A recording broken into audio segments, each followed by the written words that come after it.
हरिहंत सिद्ध सूरी उपाध्याय साधु सर्व अर्थ के प्रकाशी मांगलिक उपकारी है।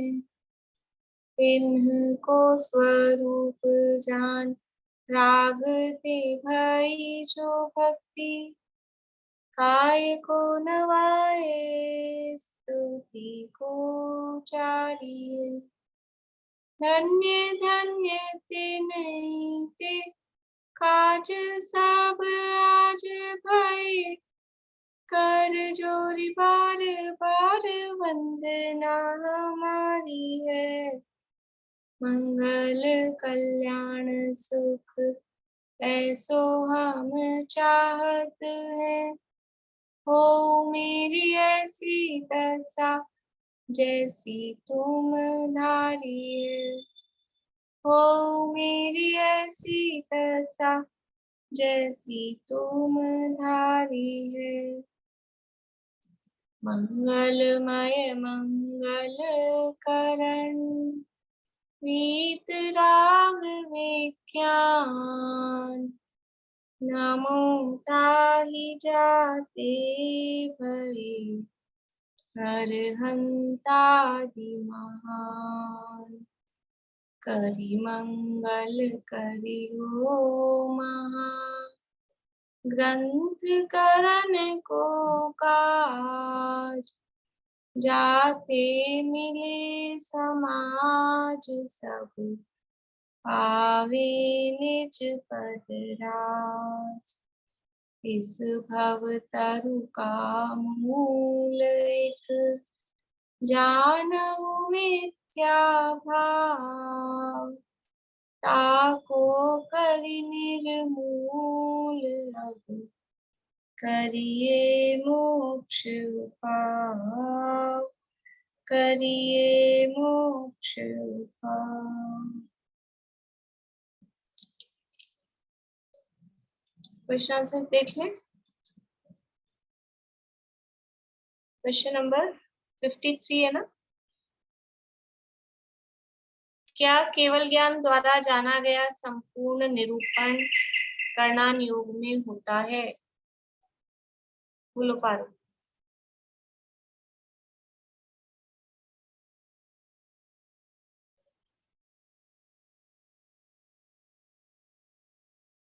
Page number 275।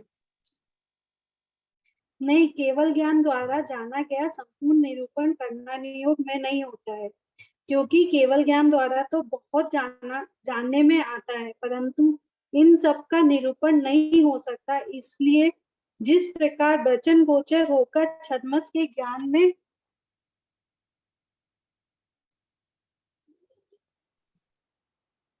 एक लाइन बीच की रह गई। एक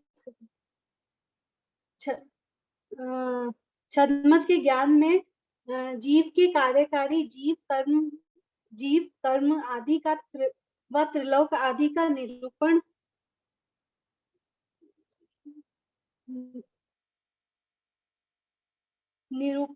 होता हो। त्रिलोक आदि का कुछ भाव भाषित हो, उस प्रकार संकुचित करके निरूपण किया जाता। मतलब ये यहाँ से यहाँ तक का पूरा बोल सकते हैं कि केवल ज्ञान द्वारा तो पूरा नहीं जाना यानी बहुत जाना गया है, वो पूरा निरूपण इसमें नहीं होता है। और उसमें से जो जीव को कार्यकारी कर्मादि और त्रिलोकादि का निरूपण उसमें होता है, उनका भी पूरा स्वरूप नहीं बताया जा सकता है। इसलिए जिस प्रकार वचन गोचर होकर छद्मस के ज्ञान में उनका कुछ भाव भाषित हो, उस प्रकार संकुचित करके निरूपण करते हैं। अब आगे तो वो उदाहरण दिए हैं, तो ये इतना या आंसर में हो गया है। उदाहरण लेने हो तो वो उदाहरण ले सकते हैं, बड़ा हो जाएगा। ठीक है। करणान योग में व्यवहार रूप एवं निश्चय रूप वर्णन किस प्रकार है?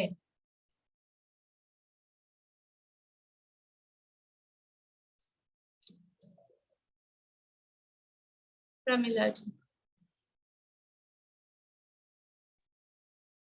करणान योग में निश्चय व्यवहार दोनों रूप वर्णन है। वस्तु अभेद अखंडित द्रव्य क्षेत्र काल भाव से, पर करणानुयोग अभेद वस्तु के अंदर में क्षेत्र, प्रदेश, समय और भाव की अपेक्षा भेद करके उसको छद्मस्त के ज्ञान गोचर हो उस अपेक्षा उसको बताता है। और जैसे कि चार गति अपेक्षा दो भेद करके बताता, जैसे कि असमान जाति पर्याय की अपेक्षा दो द्रव्यों को, ये तो अभेद हो गया, भेद करके बताना है ना एक समय। नहीं, भेद वाला तो हो गया, अब अभेद का ही बताना है। हाँ हाँ, और दो अनेक भिन्न द्रव्यों की एक जाति करके गति जाति अपेक्षा बताता है, जैसे कि चार गति अपेक्षा पंचेंद्रिय, चार इंद्रिय, तीन इंद्रिय जाति की अपेक्षा बताता है। और खाली विशेष के द्वारा निश्चय को समझाया जा सकता है, इसलिए विशेष का व्याख्यान किया, परंतु निश्चय का भी कथन किया कि जैसे कि जीव, आज तक कर्मों ने जीव को छुआ ही नहीं है, जीव हमेशा ज्ञान दर्शन उपयोग वाला ही है। आज तक कर्मों ने जीव को छुआ नहीं, ये कर्णानुयोग में नहीं आएगा, ये द्रव्यानुयोग कहता है। अच्छा, वो कर्णानुयोग में निश्चय का क्या कथन है कि जो जीवों की द्रव्यों की संख्या आदि बताई है, हाँ वो एग्जैक्टली वैसी है, उसमें कोई ना भेद किया है ना अभेद किया है, तो वो निश्चय का निरूपण। एक समय में एक ही जीव मोक्ष जा सकता है या अधिक से अधिक 108 जीव मोक्ष जा सकते हैं, प्रमाण के इस भेद जो है, ये सब निश्चय के कथन हो जाएंगे कर्णानुयोग। हाँ, तो कर्णानुयोग में समझ में आया आप लोगों को? निश्चय व्यवहार रूप और निश्चय रूप निरूपण किस प्रकार है कि कर्णानुयोग में अभेद अखंड वस्तु में ये समय, प्रदेश आदि रूप से भेद करके कहा गया। ये तो, या इस तरह से भी इसको स्टार्ट कर सकते हैं कि व्यवहार ने दो काम करता है, एक तो अभेद वस्तु में भेद करता है और दो अलग अलग वस्तुओं को एक बताता है। तो कर्णानुयोग अभेद अखंड वस्तु में समय, प्रदेश आदि रूप से भेद करके भी निरूपण करता है, तथा जीव और पुद्गल, कर्मादिक, ये दो अलग अलग वस्तुएं हैं, अलग अलग द्रव्य हैं, इन दोनों को एक करके गुण स्थान, मागण स्थान, गति जाति आदि रूप जो निरूपण करता है, वो दो अलग अलग वस्तुओं में एक करके निरूपण करता है। इस प्रकार दोनों प्रकार का व्यवहार ये कर्णानुयोग में लागू पड़ता है। और निश्चय रूप भी व्याख्यान है कि जो द्रव्यों की संख्या आदि का जो भी नियम रूप बातों का निरूपण है, वो सब निश्चय रूप कथन के अंतर्गत आता है। इस प्रकार कर्णानुयोग में व्यवहार रूप और निश्चय रूप दोनों प्रकार का वर्णन है। क्या कर्णानुयोग के सभी कथनों की परीक्षा हो सकती है? यदि नहीं तो क्या करना चाहिए? बोलिए रेणु जी। मैं बुक का ही बोलूंगी, मन से नहीं लिखा है। हाँ हाँ बोलिए।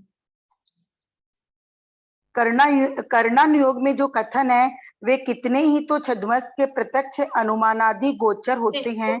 बुक का तो बोले, लेकिन पहले जो प्रश्न पूछा ना उसके हिसाब से जवाब दें। क्या कर्णानुयोग के सभी कथनों की परीक्षा हो सकती है?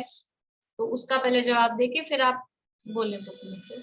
अच्छा, तो मतलब वो बोलूं कैसे? कर्णानुयोग में सभी कथनों के, कर्णानुयोग में सभी कथनों की परीक्षा नहीं हो सकती है। जो यदि आज्ञा जो जितनी परीक्षा हो जाए वो हो जाए, और नहीं तो फिर आज्ञा अनुसार उनको मानना चाहिए। हाँ। कर्णानुयोग में जो कथन है वे कितने ही तो छद्मस्त के प्रत्यक्ष अनुमानादि गोचर होते हैं, तथा जो न हो उन्हें आज्ञा प्रमाण द्वारा मानना। जिस प्रकार जीव पुद्गल के स्थूल बहुत काल स्थायी मनुष्यादि पर्याय व घटादि पर्याय निरूपित की, उनके तो प्रत्यक्ष अनुमानादि हो सकते हैं, परंतु प्रति समय सूक्ष्म परिणमन की अपेक्षा ज्ञानादिक के वह स्निग्ध रुक्षादिक के अंश निरूपित किए हैं, वे आज्ञा से ही प्रमाण होते हैं। इसी प्रकार अन्यत्र भी जानना। ठीक है, मतलब पहले बस वो जो एक सिंपल क्वेश्चन है उसका जवाब अपन देखिए, फिर उस हिसाब से बोलें। कर्णानुयोग में छद्मस्तों की प्रवृत्ति अनुसार वर्णन नहीं किया है, केवल ज्ञान गम्य पदार्थों का निरूपण है। ये बड़ा है, ये अभी लें या पहले छोटे छोटे ले लें? मीठे वाले छोटे हैं, कौन बता रहे हैं? बोलिए सुनीता आंटी।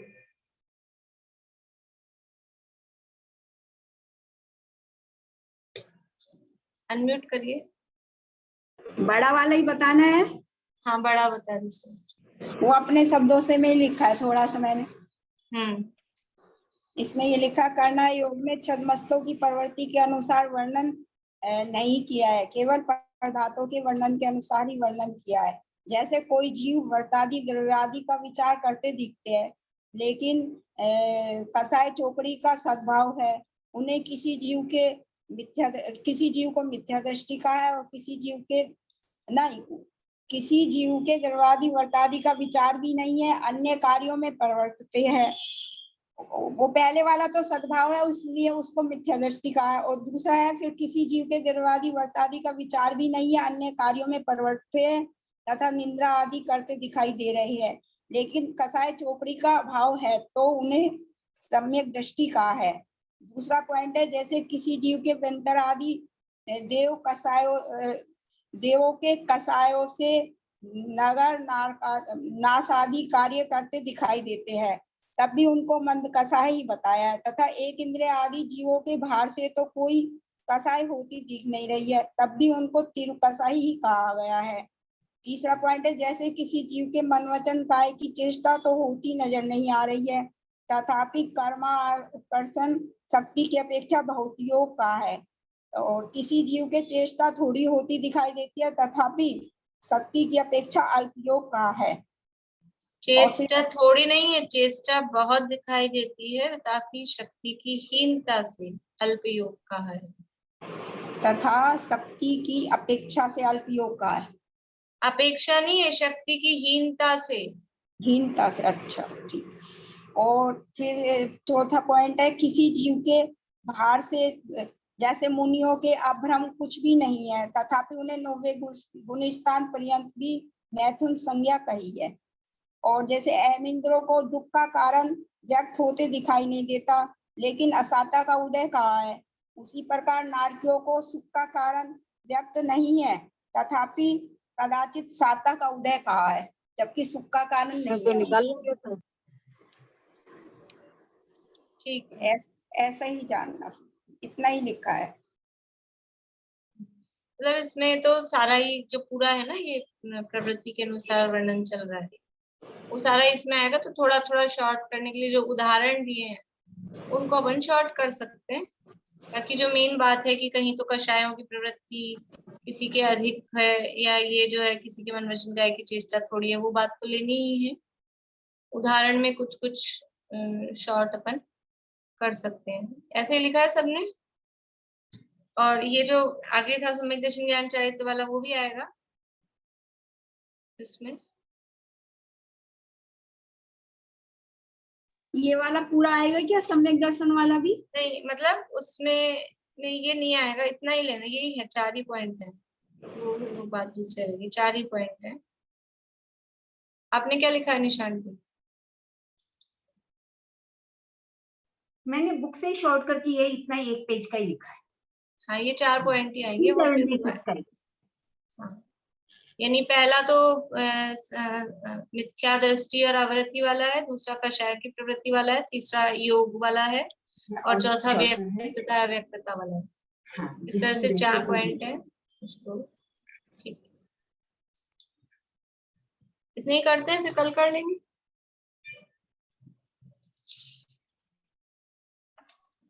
एक वो कर्णानुयोग के भी पॉइंट्स लिखने के लिए बोला था ना आपने, मुख्य बिंदु। हाँ, वो प्रश्न बनाया नहीं। जैसे अपन ने प्रथमानुयोग वो कल कर लेंगे। प्रथमानुयोग में जैसे पॉइंट्स देखे थे अपन ने, प्रथमानुयोग के व्याख्यान का विधान, वैसे कर्णानुयोग में क्या क्या बनेंगे वो देख लेंगे।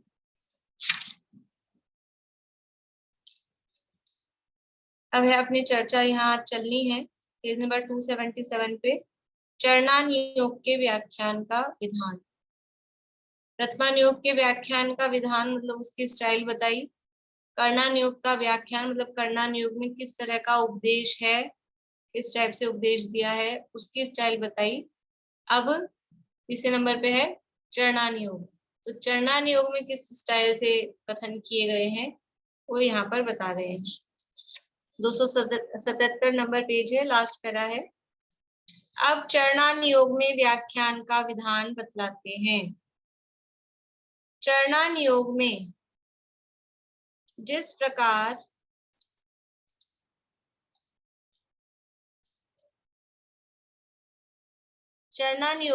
प्रकार जीवों के अपनी बुद्धि गोचर धर्म का आचरण हो, वैसा उपदेश दिया है। कैसा उपदेश दिया है?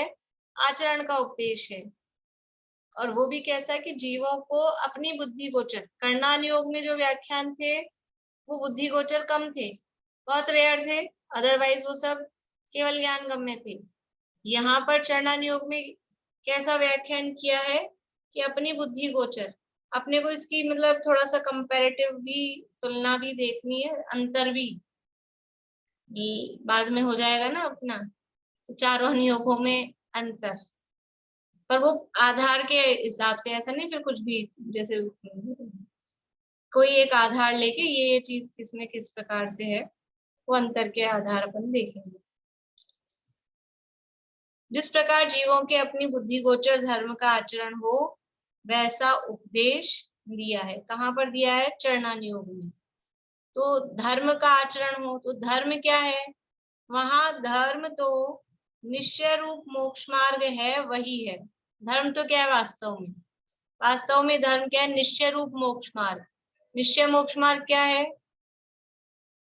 निश्चय मोक्ष मार्ग क्या है?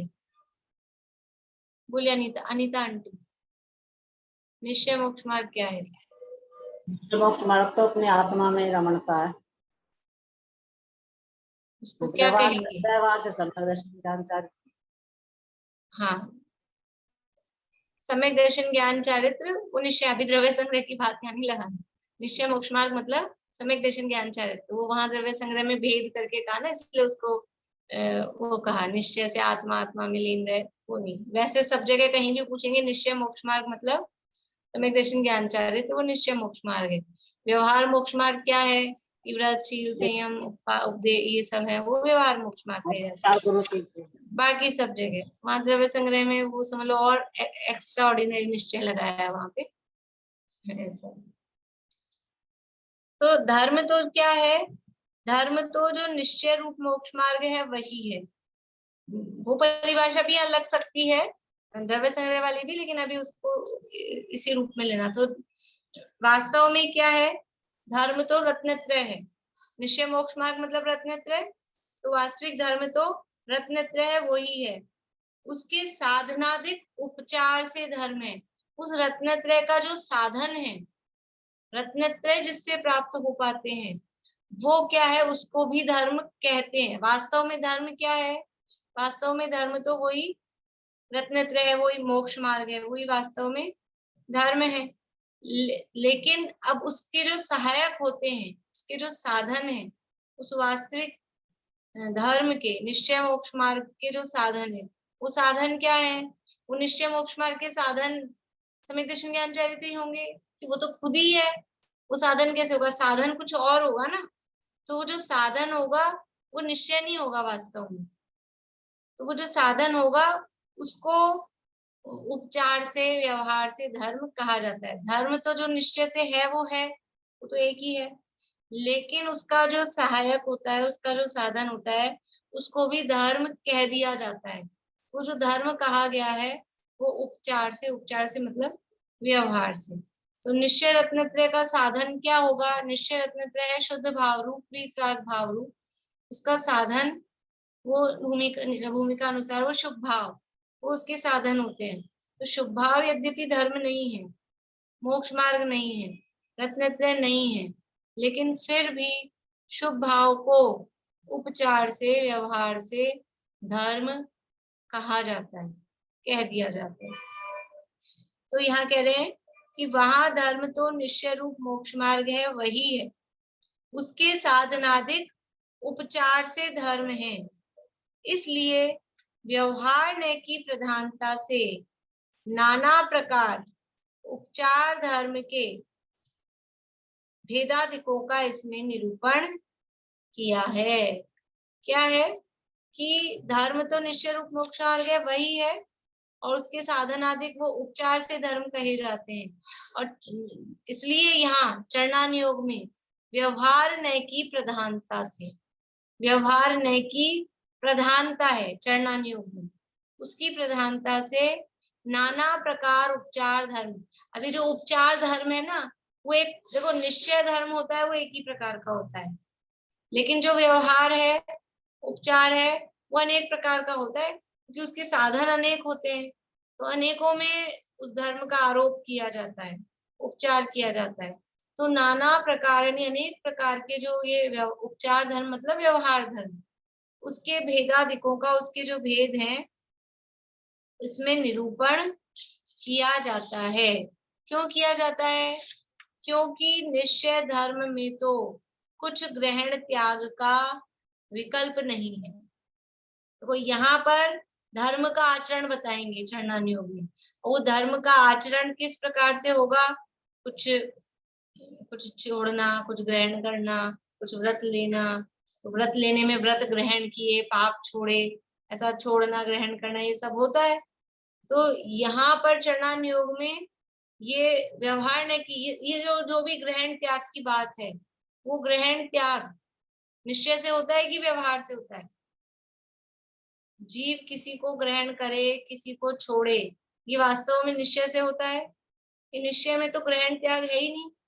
त्यागोपादान शून्यत्व नाम की शक्ति है आत्मा में, जिससे वो परद्रव्य के ग्रहण त्याग से रहित है।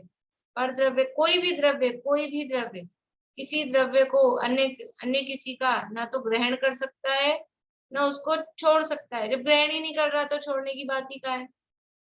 तो फिर क्या करें? फिर यहाँ अपना जो छोड़ना है वो सब क्या है? ये सब व्यवहार से, ग्रहण त्याग व्यवहार से होता है। व्यवहार से हम ग्रहण करते हैं, तो वो त्याग भी व्यवहार से होता है, ठीक है ना। निश्चय में न ग्रहण होता है न त्याग होता है। तो अब यहाँ चरणान योग में ग्रहण त्याग की बात बताएंगे, कुछ नियम संयम आदि की बातें करेंगे, तो वो निश्चय में नहीं होगा। निश्चय में तो कुछ है ही नहीं, ये सब होगा व्यवहार से।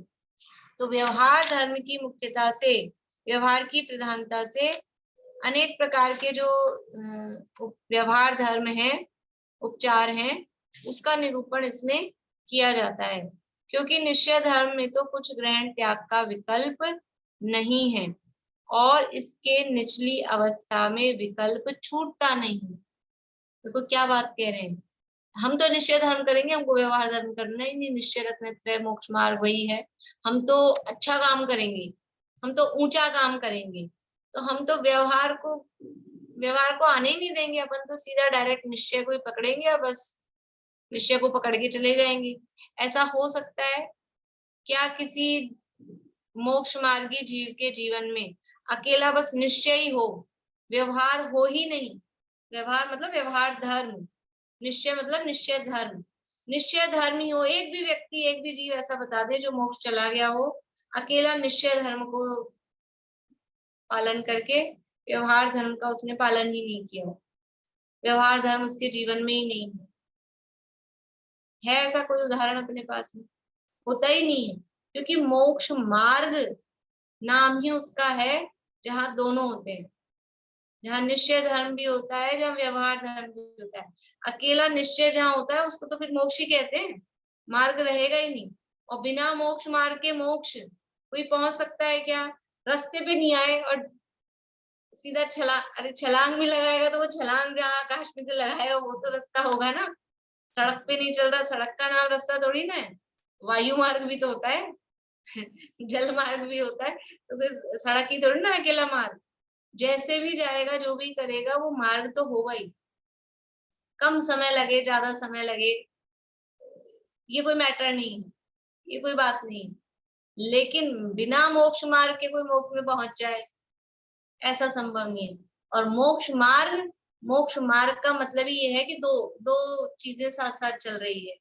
वितराग भाव भी है, राग भाव भी है, शुद्ध भाव भी है, शुभ भाव भी है, निश्चय मोक्ष मार्ग भी है, व्यवहार मोक्ष मार्ग भी है, दोनों होते हैं। तो ये ऐसा तो कह ही नहीं सकते। पर यहाँ कह रहे निश्चय धर्म में तो ग्रहण त्याग का विकल्प है नहीं, और अभी ये निचली भूमिका में है। निचली भूमिका में ये ग्रहण त्याग का विकल्प छूटता नहीं है। देखो भूमिका के हिसाब से कोई कहे ग्रहण त्याग में क्या रखा है, आत्मा ना तो फल का ग्रहण करता है ना त्याग करता है, स्वच्छंदी हो जाएगा निश्चयाभासी। तभी तो ये आभास उत्पन्न होते हैं, क्योंकि नयों का स्वरूप यथार्थ समझा नहीं है, एक्चुअल भूमिका का ज्ञान नहीं है, तो आभास खड़े हो जाते हैं। निचली भूमिका रहेगी। निचली भूमिका का मतलब क्या है? निचली भूमिका का मतलब क्या है कि मार्ग में जब तक है उसका नाम निचली भूमिका है। वो निचली भूमिका में तो समय सार में 12वीं गाथा में उसको परम पद अपरम पद ऐसे शब्द भी है, अपन अपनी सरल भाषा में निचली भूमिका। जब तक मार्ग में है तब तक निचली भूमिका है। और और समझ लो वैसे देखा जाए तो जब तक अभी गृहस्थी में है, चौथा पांचवा छठा सातवां गुणस्थान, जहां तक बुद्धि पूर्वक राग चल रहा है वो सब निचली भूमिका है। तो वहां विकल्प छूटता नहीं है। जब तक हम इस पोजीशन में रहेंगे विकल्प आए बिना रहता नहीं। देखो अपने को कितना ही दृढ़ श्रद्धान हो गया हो, सम्यक दृष्टि है, सम्यक दृष्टि को ये दृढ़ श्रद्धान है कि नहीं है कि जो होना है सो निश्चित है, केवल ज्ञानी ने गाया है। क्रमबद्ध पर्याय का जो इसका निश्चय है कि नहीं, क्रमबद्ध पर्याय की श्रद्धा नहीं हो तो सम्यक दृष्टि नहीं हो सकता है। तो उसको बिल्कुल दृढ़ श्रद्धान है कि जो होना है सो निश्चित है, सब भवितव्य के हिसाब से होगा। फिर भी रामचंद्र जी साइड सम्यक दृष्टि, उनको ये श्रद्धान दृढ़ था कि नहीं सीता को वापस आना होगा तो आ जाएगी, नहीं आना होगा तो नहीं आ पाएगी, केवल यानी भगवान ने जैसा देखा है वैसा होगा। बिल्कुल दृढ़ श्रद्धान था कि नहीं। फिर भी ये सोच के बैठ गए कि आना होगा तो आ जाएगी। अब अपने करने से तो कुछ होता है नहीं, अपने करने से कुछ होता है नहीं, अपन तो देखो जानो ज्ञाता आत्म राम, आना होगा तो आ जाएगी। ऐसा हुआ क्या? ऐसा होता है क्या? कि निचली भूमिका में ऐसा नहीं होता है, विकल्प आए बिना रहता नहीं है, विकल्प आता ही है कि हमको उसको बचा के लाना है, छुड़ा के लाना है, करना है। अपने को अपने ऐसा कोई अपन बैठते हैं रोटी बननी होगी तो बन जाएगी, जो बनना होगा जो बन जाएगा। कहीं जाना होगा तो अपने आप टिकट आ जाएंगे आसमान से उतर के टिकट कराएं कि नहीं कराएं। विकल्प आते हैं कि नहीं, कहीं जाना है तो भैया फिर रिजर्वेशन नहीं मिलेगा, टिकट करा लो, ये सब होता है। आकुलता होती हुई दिखाई दे सकती है। मान लो स्टेशन पहुंचना है, स्टेशन पहुंचना है सुबह 5 बजे, तो अब वो जाना होगा तो अपन तो घर से आराम से भी निकलो, ट्रेन 1 घंटा लेट हो जाएगी। ऐसा होता है? ऐसा कोई सोचता है? वो विकल्प आए बिना रहता नहीं है। बच्चे को पास होना होगा तो हो जाएगा, फेल होना होगा तो हो जाएगा, पढ़े तो पढ़े, ना पढ़े तो ना पढ़े, बिना पढ़ता हुआ दिखे तो उसको कहने का विकल्प आएगा कि नहीं आएगा, भैया पढ़ाई करो, ऐसे पास नहीं होंगे।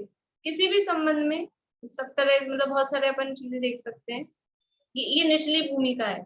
निचली भूमिका में वो विकल्प आए बिना रहता नहीं है। तो निश्चय में तो कुछ ग्रहण त्याग का, निश्चय में विकल्प ही नहीं, निश्चय तो निर्विकल्प है जिसे बोलते हैं, वो तो उसमें तो कोई भेद भी नहीं है, कुछ भी नहीं है।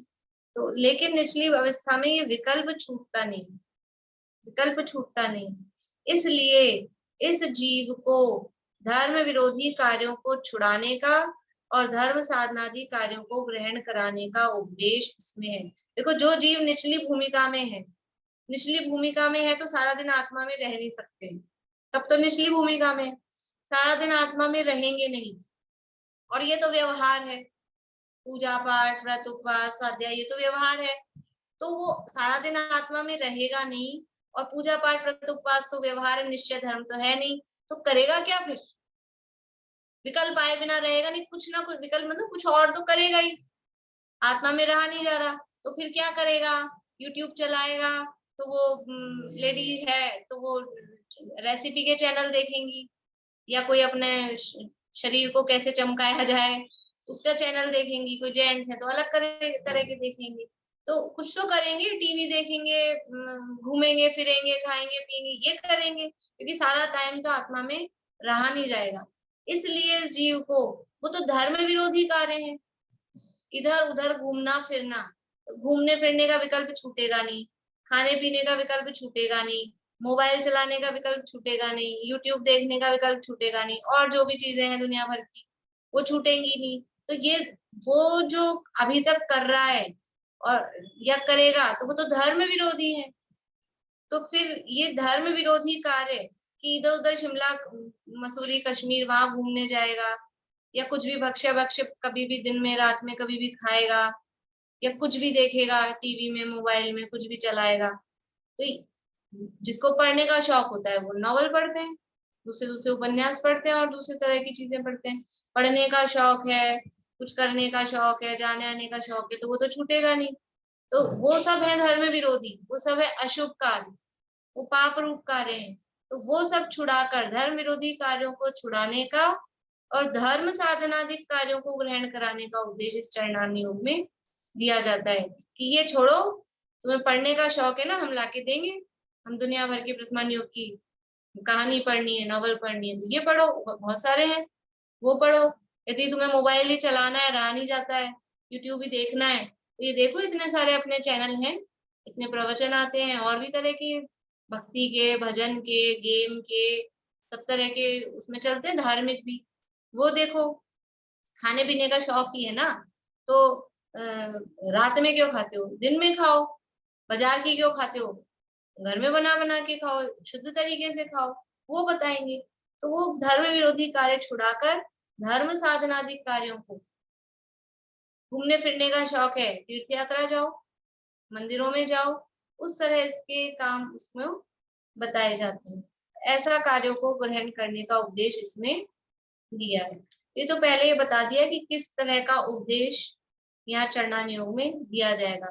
व्यवहार की मुख्यता से दिया जाएगा और व्यवहार धर्म का ही मुख्यतः उपदेश दिया जाएगा। मुख्यतः है, ऐसे 100% नहीं है, क्योंकि बिना निश्चय के तो होता ही नहीं है काम। पूरा व्यवहार हो जाए ऐसा तो है नहीं। जो चरणार्थ योग के भी शास्त्र हैं, समझ लीजिए रत्नकर्ण शावकाचार्य है या संयम प्रकाश आदि है, और भी जो भी चरणार्थ योग के शास्त्र आप देखेंगे, सबसे पहला चैप्टर होगा उसमें सम्यक दर्शन का। बिना सम्यक दर्शन के बात ही नहीं चालू करते। तो निश्चय का भी कथन होता है, लेकिन वो कम होता है, वो समझ लो 10 पेज में हो गया, और बाकी इतना मोटा पूरा ग्रंथ वो फिर गृहस्थ धर्म का निरूपण है, श्रावक धर्म का निरूपण है, फिर व्रत आदि की चर्चा, 12 व्रतों का वर्णन है, वो सारा वर्णन फिर उसमें होता है। ये मुख्यतः इसका उपदेश इसमें दिया जाता है। वह उपदेश 2 प्रकार से दिया जाता है। अब ये जो उपदेश दे रहे हैं, कौन सा उपदेश दे रहे हैं, धर्म विरोधी कार्यों को छुड़ाने का और धर्म साधनादि कार्यों को ग्रहण करने का। वो 2 प्रकार से ये उपदेश दिया जाता है। एक तो व्यवहार ही का उपदेश देते हैं, एक निश्चय सहित व्यवहार का उपदेश देते हैं। 2 प्रकार से देंगे उपदेश। एक तो व्यवहार का ही, अभी किसको देंगे, तो आप कह रहे थे बिना निश्चय के होता ही नहीं, लेकिन मरीज देख के दवाई दी जाती है। सामने मरीज कैसा है तो कुछ नहीं कर पाएगा, बिल्कुल ही कुछ नहीं कर पाएगा, निश्चय तो बहुत दूर है, तो फिर उसको केवल व्यवहार का ही देंगे, भी आगे बता रहे। 2 प्रकार से दिया, व्यवहार का उपदेश भी 2 प्रकार से दिया। एक पूरा व्यवहार, केवल व्यवहार, और दूसरा निश्चय सहित व्यवहार। ऐसे व्यवहार का तो है उपदेश, लेकिन एक तो व्यवहार ही का उपदेश देते हैं, एक निश्चय सहित व्यवहार का उपदेश देते हैं। वहां जिन जीवों के निश्चय का ज्ञान नहीं है, वह उपदेश देने पर भी नहीं होता दिखाई देता। अब निश्चय का कुछ ज्ञान ही नहीं है, बिल्कुल व्यवहारी घोर मिथ्या दृष्टि, घोर रहित मिथ्या दृष्टि, इस तरह के जीव हों, निश्चय का कुछ ज्ञान नहीं है। और दूसरी बात, ऐसा नहीं है कि जिनको निश्चय का ज्ञान नहीं है उनको निश्चय का ज्ञान नहीं दे सकते, नहीं देना चाहिए, ऐसा नहीं है। लेकिन कह रहे हैं उपदेश देने पर भी उनको कुछ निश्चय का ज्ञान होता दिखाई नहीं देता। इतने समझ लो मंद बुद्धि हैं या हीन पुरुषार्थी हैं कि वो कुछ नहीं कर पाएंगे। तो अब कुछ नहीं करने से तो कुछ करना धर्म के लिए वो बेटर है।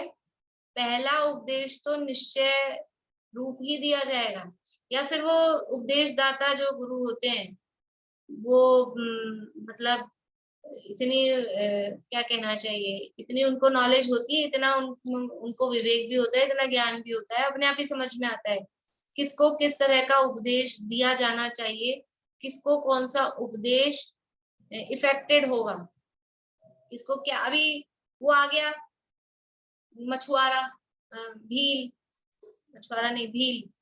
अब वो भील आ गया कि साहब हाथ जोड़ के बैठा है, अब उसको क्या उपदेश दें कि उसको यही कहेंगे तुम मांस ये शिकार करना छोड़ दो, मांस खाना छोड़ दो, ये उपदेश देंगे उसको सीधा कि ये परद्रव्यन्ते भिन्ना आप में रुचि सम्यक तो है और तू भी, ये कहाँ उसको समझ में आएगा। अभी तो पहले ये देना पड़ेगा, वही नहीं उससे हो रहा कि साहब मैं नहीं छोड़ सकता हूँ, मेरी आजीविका ये, मेरा खाना ही, भोजन ही ये, मांस खाना तो नहीं छोड़ सकता हूँ।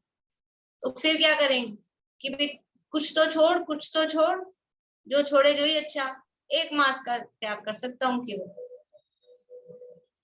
तो यानी कुछ जीव ऐसे हैं जिनकी निश्चय का ज्ञान नहीं है, उपदेश देने पर भी नहीं होता दिखाई देता है।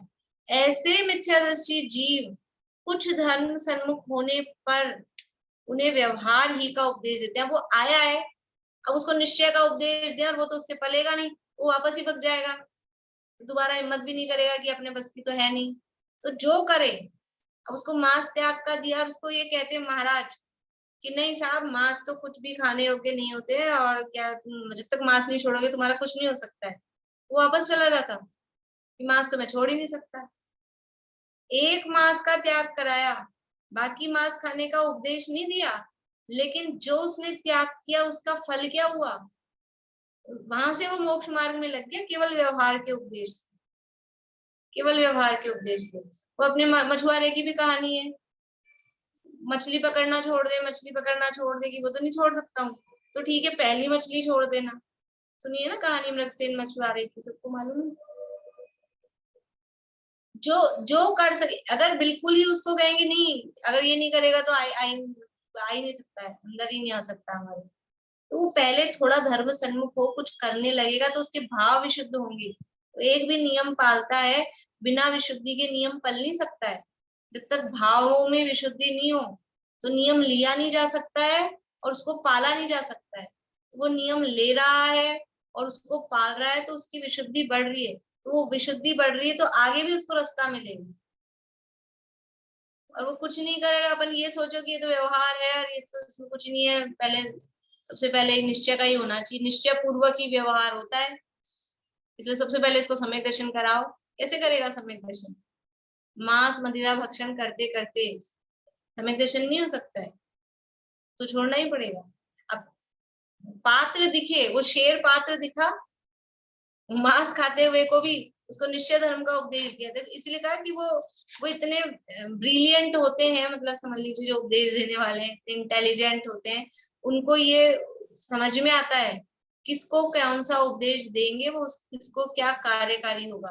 विशेष ज्ञान के धनी होते हैं, विशेष ज्ञान के धनी होते हैं, और वो शेर के लिए तो दिव्य ध्वनि में ही सुन के आए थे कि अभी सम्यक दर्शन प्राप्त करेगा तुम्हारे निमित्त से, और भविष्य में तीर्थंकर भी होने वाला है 10वें भाव में। तो उसको सीधा निश्चय का, उसको कुछ ये नहीं कहा कि तू ये व्रत ग्रहण कर, तू ये मांस खाना छोड़, ये कुछ नहीं, उसको उपदेश दिया निश्चय का सीधा। और फिर जब उसको सम्यक दर्शन हो गया तब उसको व्रत आदि दिलाए। बोलिए ममता भाभी।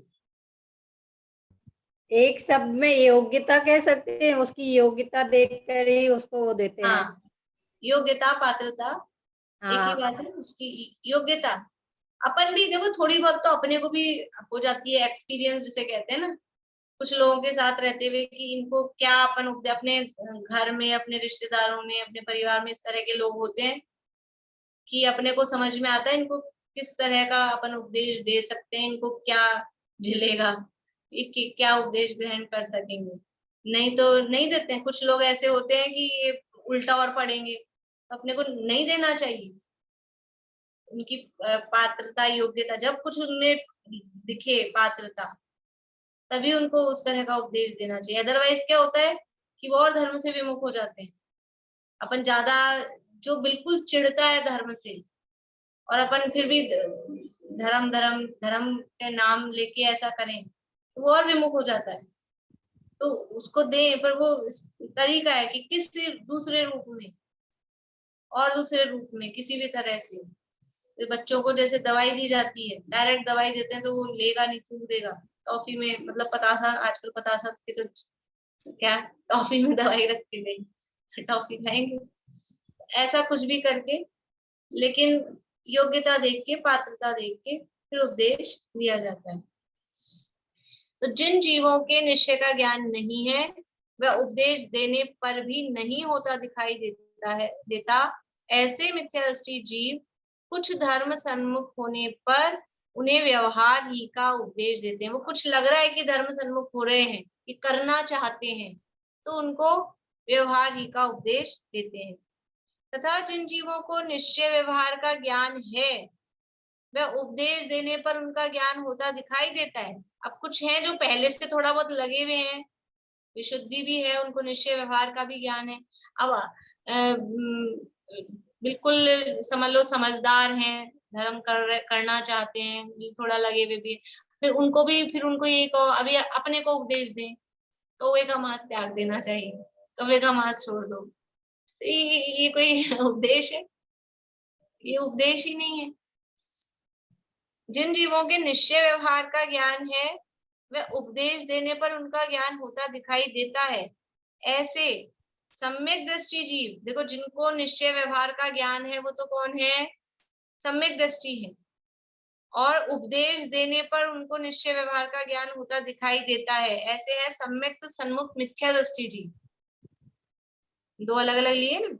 जिनको निश्चय व्यवहार का ज्ञान है, वो ज्ञान है तो मिथ्या दृष्टि नहीं हो सकते। निश्चय व्यवहार ये नए मतलब सम्यक शुद्ध ज्ञान का अंश, और सम्यक ज्ञान किसको होता है?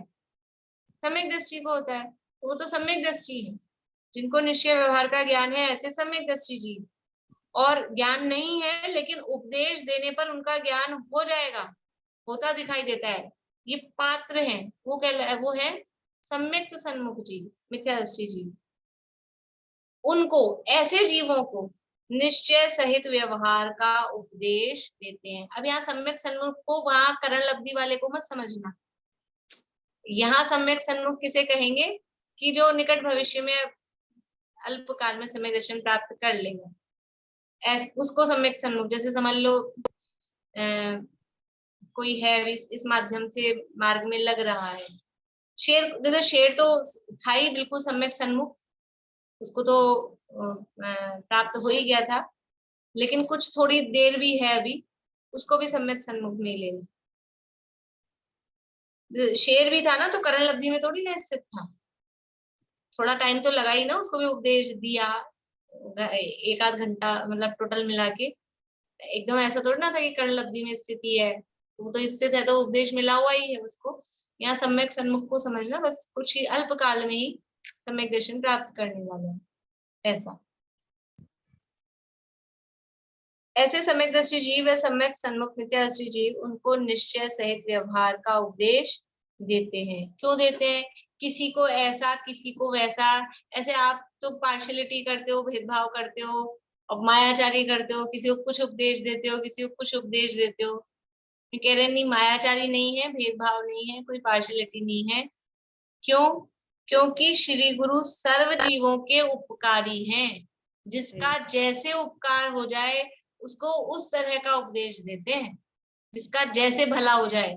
जैसे पीछे उदाहरण दिया ना वैद्य का, गुरु है वो वैद्य के समान है, तो जिसका जैसे, कि किसी को तो आप है ना कहते हो कि खूब खाओ पियो, कोई कमजोर हो रहा है उसको कहेंगे खाओ पियो, और कोई के ज्यादा मोटापा बढ़ रहा है उससे बंद कर देंगे कि खाना पीना बंद करो। तो आप तो बड़े भेदभाव करते हो वैद्य जी। ये भेदभाव नहीं करते, जिसको जैसे भला हो जाए, जिसका जैसे रोग ठीक हो जाए वैसा उपदेश देते हैं। ऐसे यहाँ श्री गुरु उपकारी हैं, सर्व जीवों के उपकारी हैं, तो जिसका जिससे भला हो जाए, मोक्ष मार्ग में जैसे तैसे लग जाए, उस हिसाब का उपदेश दिया जाता है। बोलो समीक्षा। तो समक्षरण में भी ऐसे ही होता है क्या कि जैसे अब जानवर वगैरह भी आते हैं तो उनको व्यवहार का ही उपदेश मिलता है? समव शरण में देखो, तो ध्वनि तो ओंकार रूप कीर्ति है और उसमें सारी बात आती है। वहां पर भी उपदेश तो समव शरण में तो एक्चुअल में क्या है कि वो दिव्य ध्वनि में तो संपूर्ण उपदेश आ रहा है। उसके बाद में यदि गणधनों के माध्यम से अलग टाइम में जो कुछ उपदेश चलता है ना, जो दिव्य ध्वनि रुक जाती है, मतलब टाइम नहीं है अभी, तो अन्य जो गणधर आदि हैं, मुनिराज हैं, उनके माध्यम से वहां पे होता है, चर्चा चलती है, शंका समाधान वगैरह होते हैं। तो वो फिर वो पात्र देख के जिसकी जीव की जैसी पात्रता है उस टाइप का उपदेश, वहां पे भी फिर यही नियम लागू पड़ेगा कि जो जैसा पात्र है।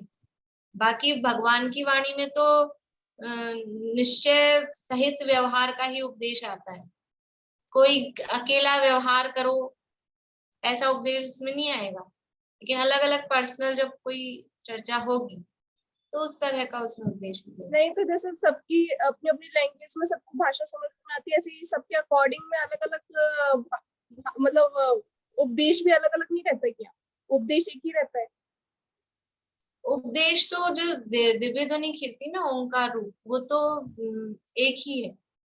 अब कोई किसी को विशेष शंका हो, विशेष जिज्ञासा हो, वो अंदर शंका है तो उस शंका का समाधान उसमें हो जाएगा।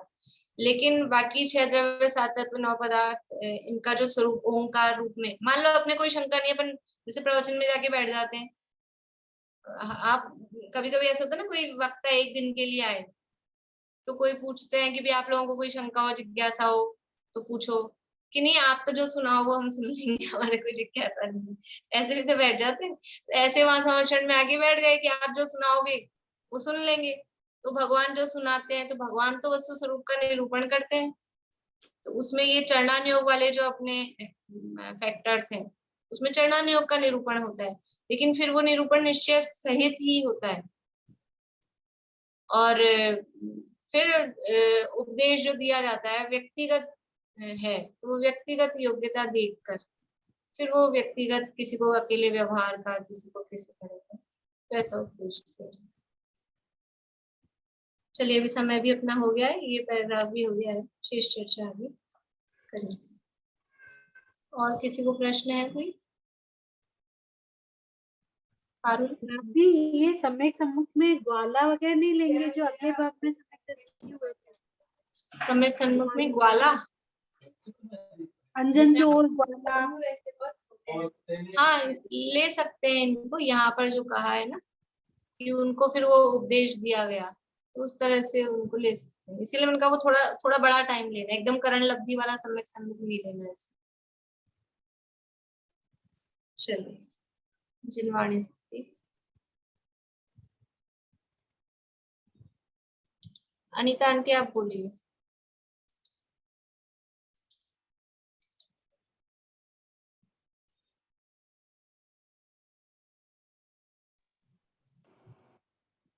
हाँ जोग धरे रहे जोग शोभित अनंत गुणातम केवल ज्ञानी तासु हृदय तरसो निपसी सरिता सम है सुत सिंधु सामानी याते अनंत नयापम लक्षण सत्य स्वरूप सिद्धांत बखानी बुद्ध लखे न लखे दुर्बुद्ध सदा जग माही जगे जिन वाणी बुद्ध लखे न लखे दुर्बुद्ध सदा जग माही जगे जिन वाणी।